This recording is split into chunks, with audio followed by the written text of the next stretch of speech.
Village Motorcycle Club is involved in restoration and the use of old motorcycles.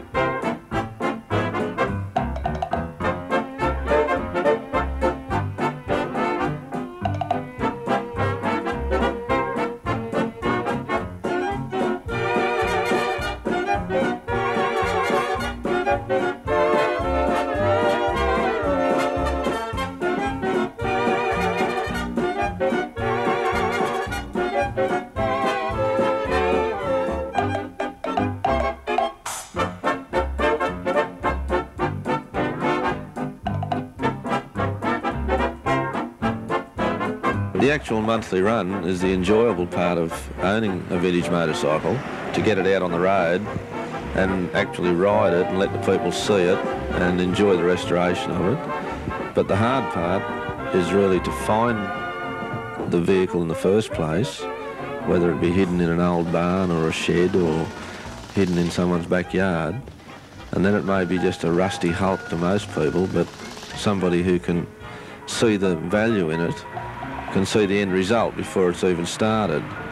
Well, oftentimes they'll only be a frame. I know one chap who started with a wheel, and that was the only part that he had, and he found the rest of it as he went along.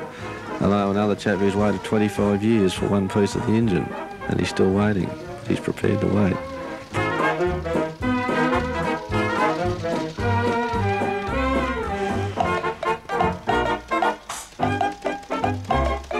Probably the earliest bike we'd have in the club would be about a 1904 model, and they range through up to 1918, and that is classed as the veteran models.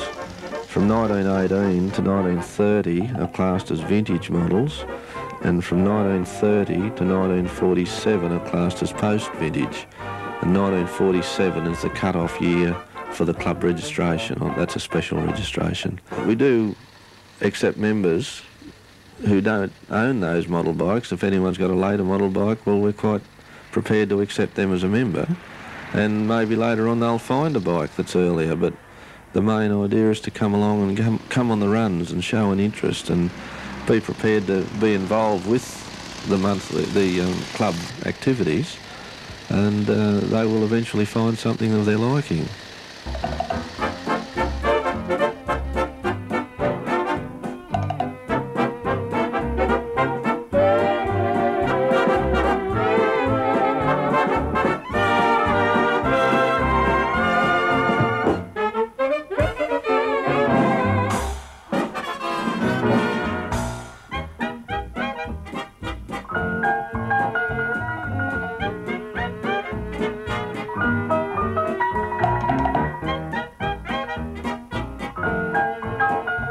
Riding an early motorcycle like a veteran is nothing like riding a modern day motorcycle that's made today.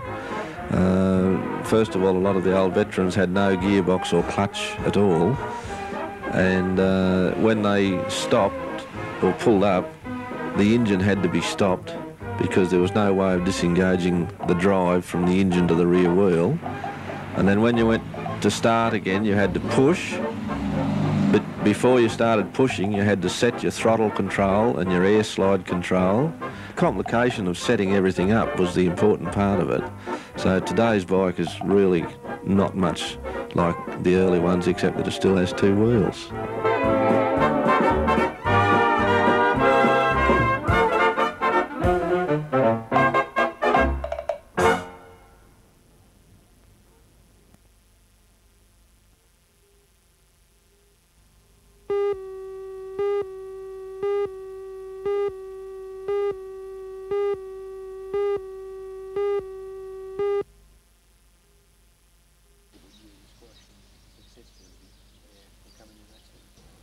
John, despite the higher school certificate problems of this year, this has probably been your most memorable year in squash.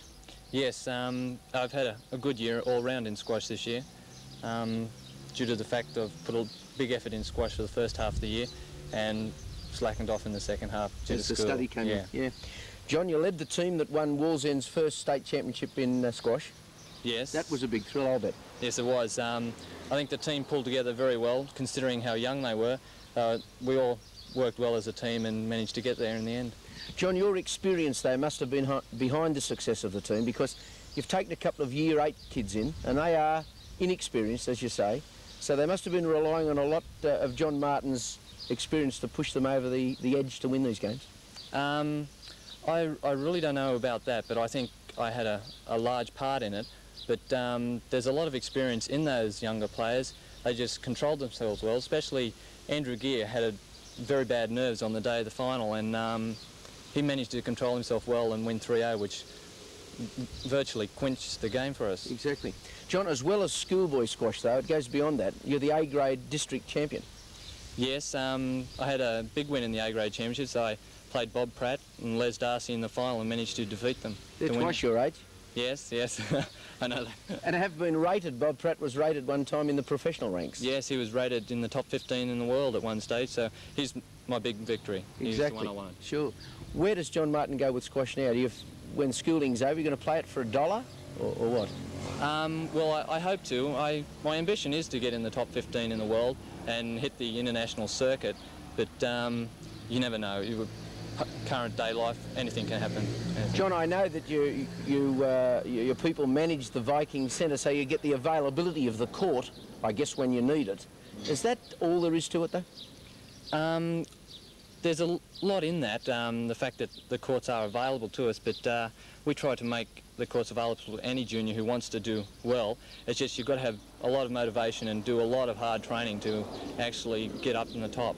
Your brother Stephen's a top player too. I believe the district B grade champion at the age of 16. Yes, he's playing very well. He's improving all the time, Stephen.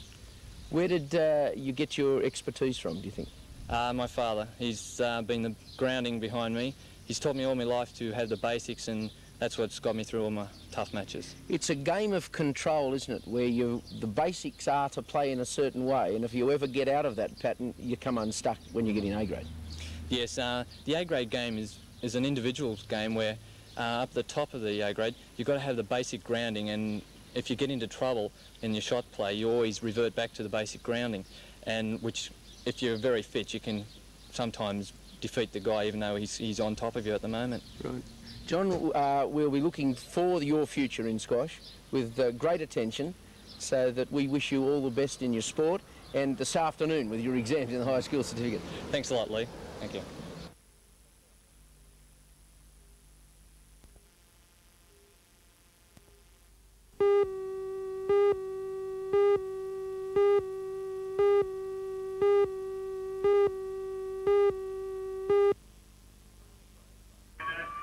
The alarm was raised by a 14-year-old companion of the dead boy who ran to a house near the drive-in theatre. The pair had been riding trail bikes in bushland adjacent. His call that his mate was at the bottom of an old mine shaft brought ambulance, police and fire services racing to the scene, but there was nothing they could do. Ambulance officers who climbed down about 5 metres to where the boy was lying in a subsidence leading to an old shaft could find no sign of life. The cause of the boy's death is uncertain. It was thought he may have suffered injuries falling into the hole. But then ambulance officer Gary Conway, who examined the boy, became violently ill after climbing to the surface and has since been admitted to hospital. The dead boy's young companion was also treated for breathing difficulties. Fire brigade officers analysed air at the bottom of the hole, but their gas detectors did not reveal the presence of methane or any gas normally associated with mine workings. They did, however, show that there was only 6% oxygen present, less than 1/3 the normal amount. Gas samples collected at the scene are being analysed further. Unfortunately, this is not the first time in the coalfields area that a curiosity about old mine workings has had fatal consequences. Today's tragedy only underlines the warning handed out so many times by authorities not to investigate holes in the ground.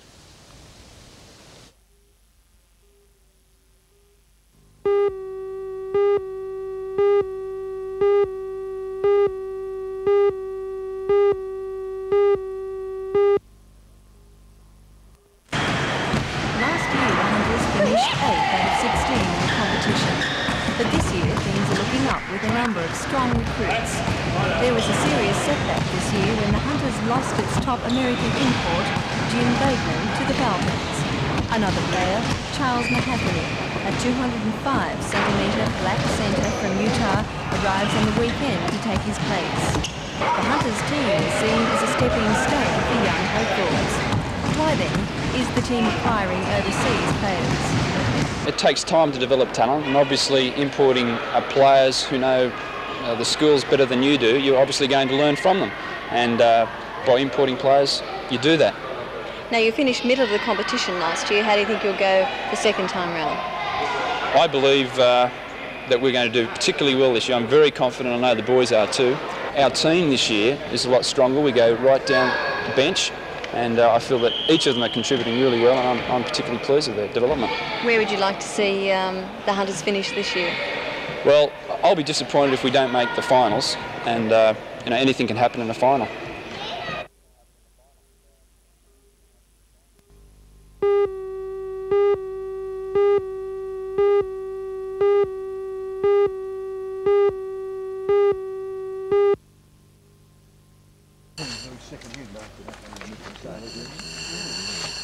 I'll keep you, man.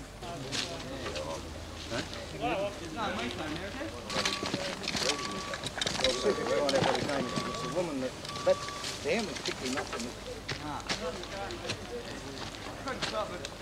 Very style. Certainly lucky. Very second hand after that. Yeah, we'll get it. I'll get Brian, then I'll go down and help you.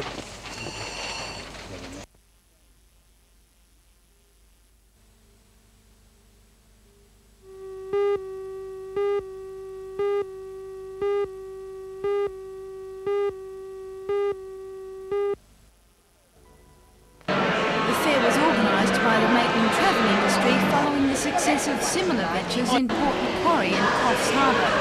The idea is to give potential tourists the opportunity to see in one place all the travel options available to them. Holidays presented range from months-long tours of Europe and North America to simple weekends away in Sydney. The fair was officially opened today by the State's Director of Leisure, Sport and Tourism, Mr. Ken Brown. Mr. Brown spoke on the importance of tourism to the New South Wales economy. 82-83, we placed an emphasis in New South Wales for people in the state to look at their own state, to travel within their own state. The second stage of that is to go on an interstate area to attract people into New South Wales. And the next stage of that, the third stage, will be a case whereby we're hopefully the international tourist will come into New South Wales.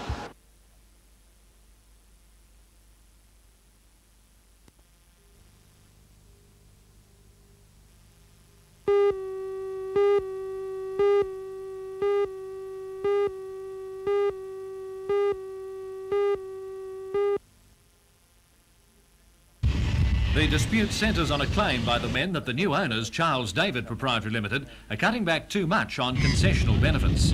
According to the Newcastle Secretary of the Meat Industry Employees Union, Mr Max Coulson, the incident yesterday, which led to the walkout, was the last in a series of cutbacks.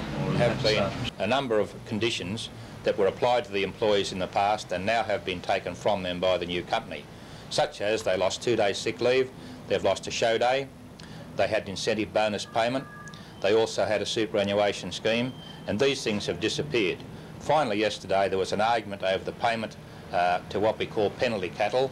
There's certain penalties paid. This was refused to the labourers on the slaughter floor.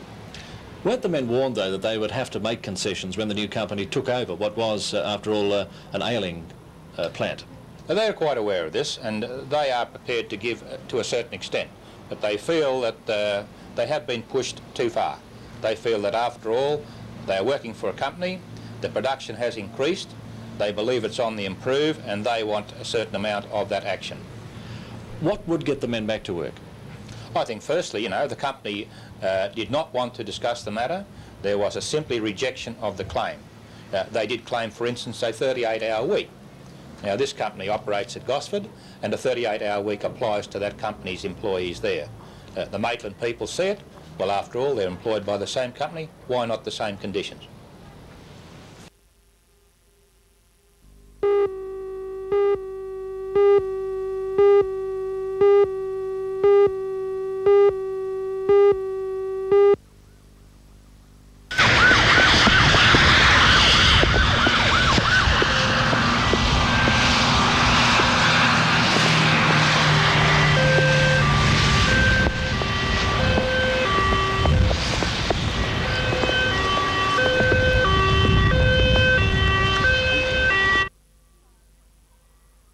fire safety lecture, and one that seems to work simply because it is entertaining as well as informative.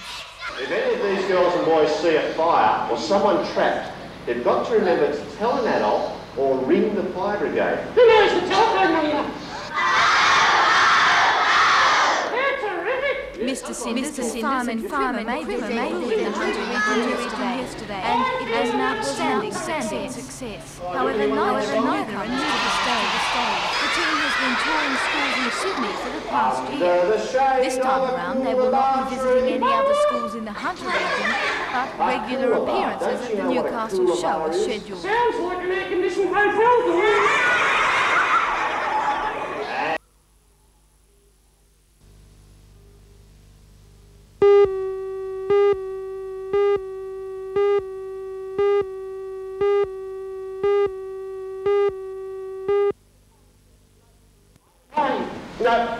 Mr. Sinders and his sidekick, senior fireman Ian Quiller. Between them, they seem to have the problem of teaching children the dangers of fire wrapped up.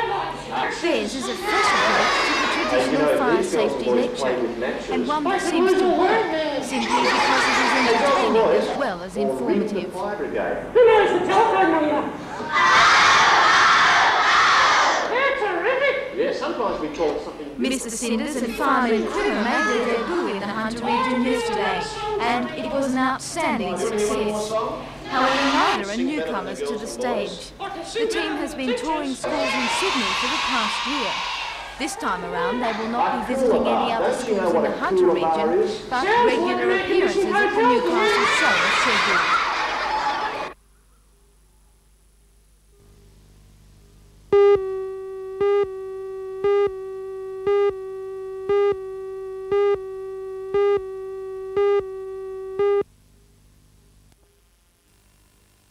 A police investigation team was on the scene shortly after the accident, interviewing railway workers who were shaken by the mishap. Police are not sure what happened, but it appears the man walked into the path of a train as it was being shunted from one part of the yard to another. The accident held up the movement of freight trains through Broadmeadow, and at one stage, goods services were banked up for some distance south of Newcastle.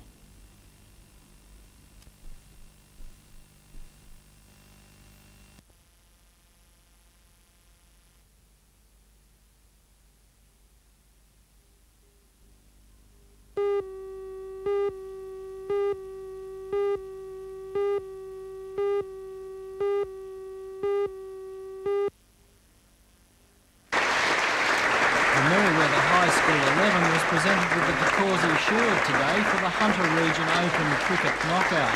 The president of the Hunter Region School Sports Association, Fred Marl, said he thinks the Merewether side is capable of winning the state cricket knockout. The Davidson Shield, as it's known, was won by Maitland High several years ago and is junior cricket's equivalent of the World Series.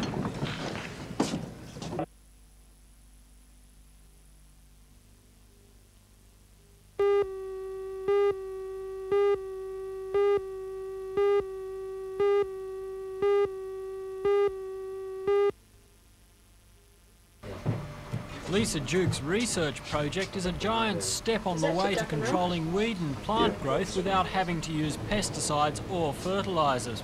It may also pave the way for advances in medicine, especially in the determining and treatment of allergies. Last year, Lisa gave a special lecture to Diploma of Education students at Newcastle University on a topic that grew out of her research. Lisa's work began as a study of the relationships between plants. I first read a small article in a book published in 1966 about companion plants, and this was the first that I'd heard about any of this, and it also mentioned this crystallisation test, and when I read it at first I was interested but very sceptical of some of the things they were stating in the book, and so I thought, as it interested me, this would be a good thing to, start and do some research on and find out how much was true. And science teacher Peter Smith has read Lisa's report and believes it could be the start of a breakthrough in agriculture. Some of this work, as Lisa might have mentioned, was done about the turn of the century, a long time ago, and sort of been dropped in a way, and she's re-picked up some of the threads, and this happens in scientific explorations. People get ideas, they die off for a few hundred years, and then they're picked up again.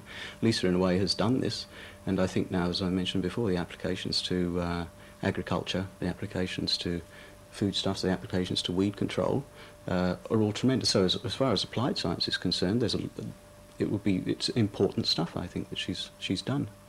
It's a great start, and I don't claim, and I think Lisa doesn't claim, that it's finished. It's asked a lot of questions, and that's the great thing about it. It's asked an awful lot of questions, and there should be a lot of researchers, if they're smart, should jump in and take up where she's left off.